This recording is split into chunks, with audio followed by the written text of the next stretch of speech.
Hello and welcome to Africa Today. I am Esther Mokwariola. Africa is a continent arguably on the move, where the realities of independence remains an irony for a region with massive natural and human resources, yet continued dependence on foreign aid and assistance. After more than half a century, the international community has emptied about $500 billion in aid into a continent that accounts for about 15% of the world's population and less than 3% of the global gross domestic product. And so we ask, what are your thoughts on the impact of foreign aid to Africa in the last few decades? You can join the conversation and share your thoughts with us on Twitter at TVC News NG. We take a report now, and Africa Today will be right back. Welcome on board. The United States has promised to support counter-terrorism in the Sahel region with $60 million. The financial support will improve the United States' regional partners in their fight to ensure security and stability following incessant attacks by ISIS and other terrorist agents. The United States is committed to stabilizing the Sahel region. We are proud to announce today that we plan to provide up to $60 million in bilateral assistance, which we will work with our Congress to identify to help stand up the joint force. We understand the force will need ongoing support and are eager for opportunities to work closely with our partners to make this effort a successful one. But we believe that the G5 force must be, first and foremost, owned by the countries of the region themselves. French President Emmanuel Macron and his Malian counterpart Ibrahim Boubacar Keïta have welcomed the pledge. Yesterday, you learned that the American lines have moved a little. The Americans agreed to give away dollars, and that we'll receive $60 million of bilateral contribution. It's fortunate. You have said it. I think that in all this, the objective is world peace. Currently, about 4,000 French soldiers remain in the Sahel region as part of Operation Barkhane, where they work alongside around 10,000 UN peacekeepers in Mali. But the U.S. pledge will go to the G5 Joint Force Counterterrorism efforts. The force, which will eventually comprise nearly 5,000 troops units from Mali, Niger, Burkina Faso, Chad and Mauritania, is meant to counter a growing jihadist threats in the West Africa's Sahel region. Their first operations are expected to begin within days. Welcome back. In 2012, misrule and misused foreign aid largely paved the way for the jihadist insurgency in Mali, prompting external intervention of all sorts. Amidst controversies of corruption, incompetence and misappropriation, Africa is once again on the spotlight, with the United States pledging $60 million to fight insurgency in Mali and largely around the Sahel region. Joining me in the studio on Africa Today, I have Achike Chude, security expert and political analyst.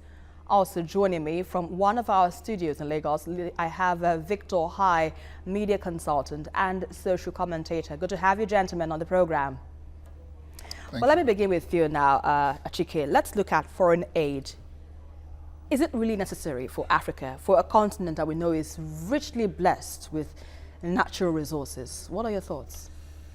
Well, if you have ability to turn these natural resources into a pot of gold, if you have that ability to make it a veritable instrument for development, fight poverty, build infrastructure, make the lives of the people better, then you really have no business looking for foreign aid.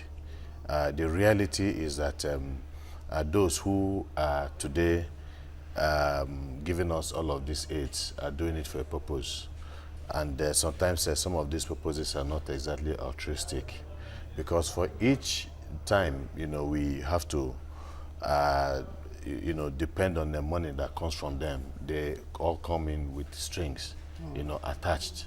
And that has been the issue and the unfortunate issue with the continent that, that we find ourselves in. First of all, of course, we know the problems we had with colonialism, the fact that African resources were maximally exploited, And some of these resources were used to build the modern Europe, that we have today. And Africa never really, got a chance from that perspective. But it is over 50 years down the line. One expects that a person that is over 50 years is no longer a child and needs to be spoon-fed. And I think that that is a negative, unfortunate reality with Africa. Aid, if we look at the consequences of aid, if we look at what, the situation on ground today in Africa, the fact that there is grinding poverty, the fact that there is growing inequality, the fact that there is, infrastructural decay, the fact that Africa, at the global level, Africa contributes about 3%, to global manufacturing, services and the rest. And then the fact that Africa has collected about $1 trillion, not just in, systemic, aid, but also through charity, emergency aids, and all of that. And the fact that we have all of these negatives surrounding Africa, the continent itself, tells you that aid has not worked and is not likely going to work. And in fact, the new thinking today everywhere is that Africa can never develop on the basis of foreign intervention for Africa's development. Africa can only develop on the basis of the commitment by Africans to develop their own continent. All right, Victor, hi. I presume you just heard Chiki's position on this, but if we look at this matter critically, one would say that what really obligates these foreign countries now to provide the aid in the first place? Thank you very much. There are a lot of motivating factors for the foreign aid. Of course, this aids come in various, if you like, shapes, sizes, and whatever. You can have military aids, educational and training aids, financial aids, and food aid, all sorts. But underlying all of this is the strategic interest of the giver of the aids. I'll give you an instance. If a United States, for instance, is giving military aids or assistance to Nigeria to quell terrorism, particularly in, let's say, the Niger Delta, for instance, it's obvious that it is protecting its strategic interests. The reason it is doing that is not so much because it loves Nigeria so much, but it loves its business interests more. Because obviously, if there's unrest in that particular region, I'm just using that as an example, for instance, then obviously oil prices, you can't get, it will hurt American businesses and oil exploration in that region. Oil prices will go up. If oil prices go up, it ultimately hurts the American economy. Same thing, with the issue of providing aids for poorer countries where there's a lot of migration. If you're able to take care of some of these people back home, then you stem the number of people that tend to come to your country that you're probably obligated to take anyway once they get in, because of probably the legal process of getting them out. So it's obviously cheaper if they are able to take care of them back home before they emigrate into their territory. So there are a lot of factors. It's not to say that there are no charities, but obviously in the diplomatic world, free lunches are not exactly things that happen every day. There are always strategic interests of these nations, the givers, in the poorer countries, some direct, some indirect, but whatever it is, ultimately, whether it is to be seen in a good light. I'll give you an example, for instance.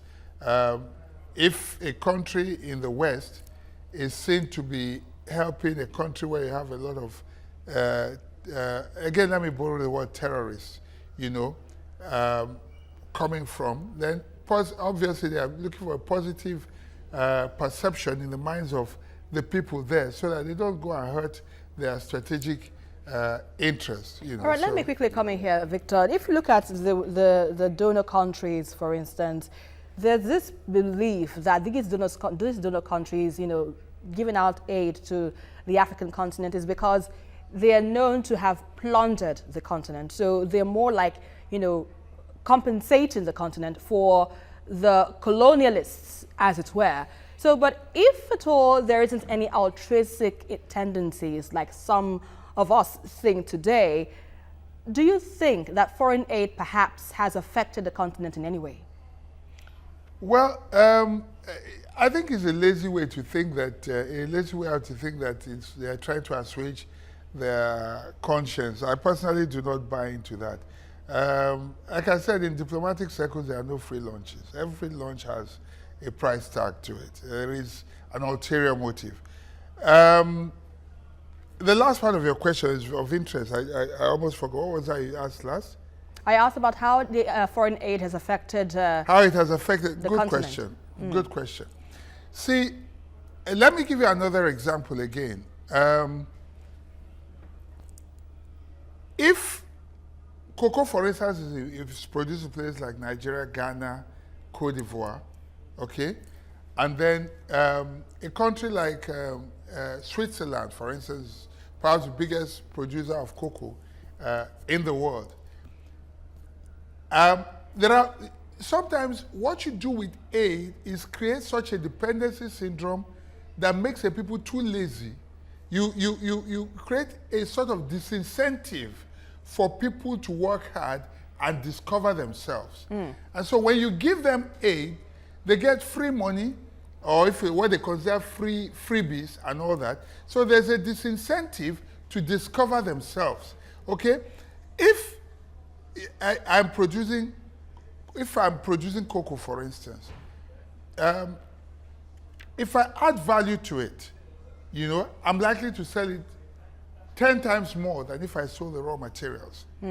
But if you provide maybe cheap money for me, such that I don't even see a need to process it, I just give it to you, and then you provide other aids, you are giving me free water there and things like that, then obviously, ultimately, I just relax. There's a disincentive because there's free money. I'm not able to think and discover myself. And so I never get to understand that there's something good about hardship. All right, Victor, let me hold your thoughts for now because we need to go on a very quick break. You're watching Africa Today, and we've been looking at the impact of foreign aid to Africa in the last few decades. Stay with us for more discussions in a bit.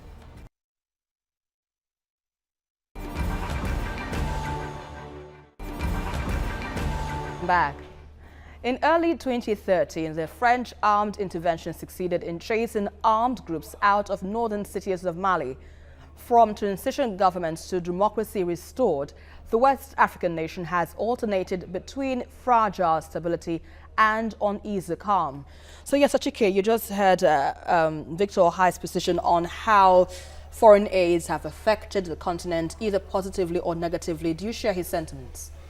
Yes, there's no doubt about that. Of course, you know that I think what the West tried to do, after the Marshall Plan by the United States to rebuild Europe after the Second World War, I think the essence was actually to provide a market for American goods and services also within Europe.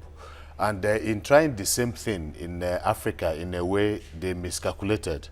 And but beyond that again was the fact that Africa for a very long time was a battleground, between the two opposing ideological forces in the world then, that is the communists and then the capitalists at a particular point in time. So they were fighting for political space. They were fighting, for allies. And so they kept on pumping money.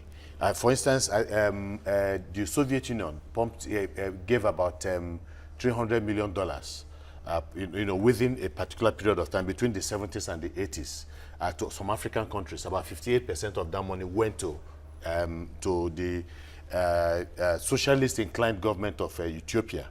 So the United States was also pumping money into other parts of Africa too, because of the ideological conflict between the two.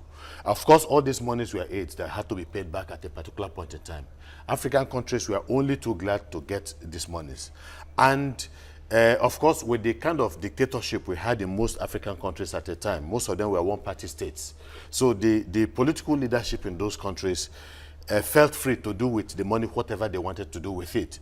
It was very easy for the competing superpowers within the African sphere to look the other way for as long as, they propped up very murderous regimes like the emperor of the Central African Republic, Jean-Bede Bokassa, then Mobutu Sese Seko, Idi Amin, and all of that. They were all pawns in the hands of international politics. So how did this affect it did. development? It did, because most of these monies that were coming had to be paid in the future by future generations of Africans.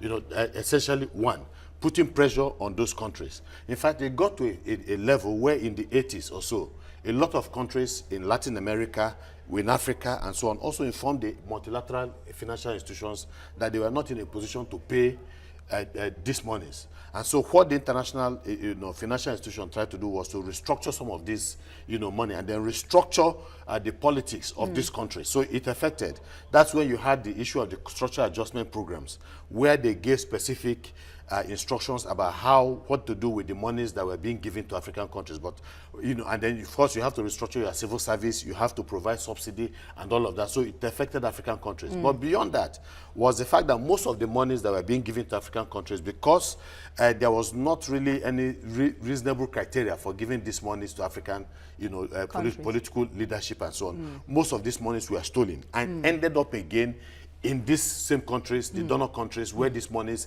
came from in the first place, which they also used again to give back to the African countries in order to use it to pay for the same debts that they had collected in the process. So you see a vicious cycle. Where most of these African countries found themselves in a situation that they could not exactly extricate themselves from. And so that is, to some extent, why Africa is the way it is today.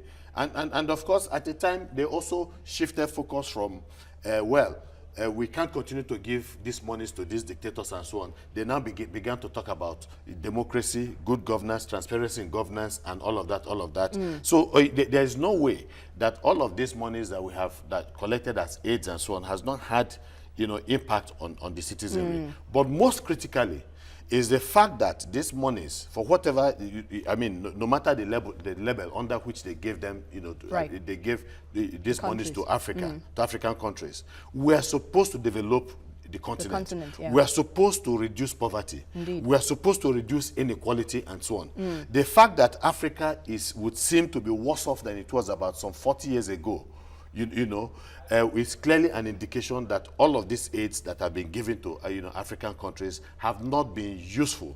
In fact, in so many ways, it has fueled corruption and fueled conflict. Yes, that's the issue I need to come here now to.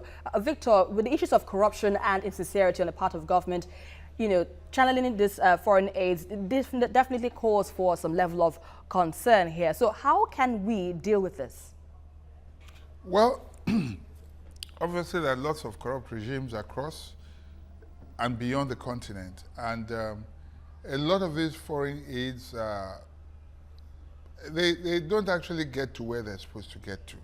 Of course, you may have some foreign charities on ground and NGOs trying to implement programs based on the, if you like, the goals and objectives of the donors. But by and large, it only trickles down. More often than not, a lot of the money that is channeled only serves to enrich the pocket and empower a lot of dictators, on the continent. For some of the donors, it may seem convenient because obviously they are aware of some of these things, and it may just suit them because that way the dictators overlook some of the atrocities that even they themselves perpetrate on the continent. You will see a lot of that happening today. China is the new bride or the new kid on the block, if you like. And what is happening is you find that there are many countries now where the Chinese are giving aids, building roads, providing services and all that in one breath, and in another breath, they're plundering the natural resources of these countries, tapping. It shouldn't be so, actually. There's a lot that is happening. And because a lot of these of the leadership has been compromised, there's very little they can say. They So look how the other way. okay, Achike, Yeah, and you have something also, to chip in. yes, I also wanted to add. All right. You see, in so many ways, it plays into the hands of those who are giving the money, the aids. For instance, you realize that for as long as you do not have a productive economy, for as long as you don't produce goods, and to a larger extent services and so on in the continent, you're always going to be at the receiving end of even these aids, because some of these aids, like we have all agreed on, this panel, agree that they come with strings attached. So if, for instance, the essence of the aid is for you to import certain things, for instance, mosquito nets, Yes. to combat, the spread of malaria in the continent, you're obligated to buy most of the equipments that are needed for some of, these things to achieve these objectives from the same countries that are giving you the money. So what happens is that, they give you this money, you take this money back to this same country to buy the equipments that are needed. You understand? Without exactly, building your productive But there should be a capacity stopgap produce to those all things. this then. There should be a stopgap. Well, that depends on the political leadership and how visionary the political leadership is, how committed they are, and how knowledgeable they are. You understand? Because by the time, you factor in some of these things, you realize that we cannot get out of this circle unless you have people who are thinking, not just the political leadership again, but you also have a citizenry that is also educated, that understand the implications of what is going on. Then they'll be able to put sufficient pressure on their political leadership. But just like Victor also tried to say, we also have a leadership, unfortunately, in Africa that has not shown the kind of expected commitment that is required of political leadership. But we need to change that narrative. Let me quickly come to you, Victor. How can countries in Africa move away now from foreign aid and aspire towards self-development? Well, it's easy where the will is there. It's not a problem at all. Right. What aids do is really, create some sort of, like I said, dependency syndrome, and it makes people relax. I've often found out that where you don't get me wrong, aids are not wrong. I mean, if you don't have certain military hardware and you're in a war, obviously there's nothing you can do about it. Whatever assistance you can get is very, very important, especially if you cannot afford it. Where there's a famine and so people are dying and you can't even till the land to produce food, obviously in situations like that, aids are necessary. There's very little you can do about it. Where there's a health pandemic or epidemic and people are dying and you don't have the necessary medications and medicaments and all that, aids are necessary. But other than that, under normal circumstances where you are able, I think countries with any dignity, I want to use that word advisedly, should learn to be self-sufficient and to depend less on foreign aid. It gives you dignity when you sit among the Committee of Nations. Right. It makes you able to look at other countries. It makes your leaders look at other leaders eyeball to eyeball and say what they want to say, and they are not compromised. When they go to the UN or whatever bodies they belong to, they can look at other world leaders straight in the eye, speak on behalf of their countries, and not feel compromised in any way. But when you are a recipient of aid, sometimes you're talking and you're thinking about the dollars that they're giving you and you're not able to do more. So I think we should begin to look at our resources, because we do have quite a lot of resources. All right, thanks a lot, Begin to tap Victor into them Ohai. and be self-sufficient. I need to thank you very much for your contributions on Africa Today, and as well Achike Chude. Thank you Very much for your contributions on Africa Today. Thank you. Well, for a continent with a dismal record of transforming resources into development, it is often a case of foreign aid wanted dead or alive, only to be squandered by ruling class who continue to extend the circle of poverty and widen the gap of inequality. If leaders can improve governance by creating favorable conditions for self-sufficiency, only then will it be possible to sit back and watch as the bottomless pit of aid begins to fade away. And that is our package for today. But don't forget to join the conversation as usual on Twitter at TVC News NG, and follow me for updates around Africa at Esther TVC News. Until the next one, I am Esther Mokwariola, and always remember, change starts with you.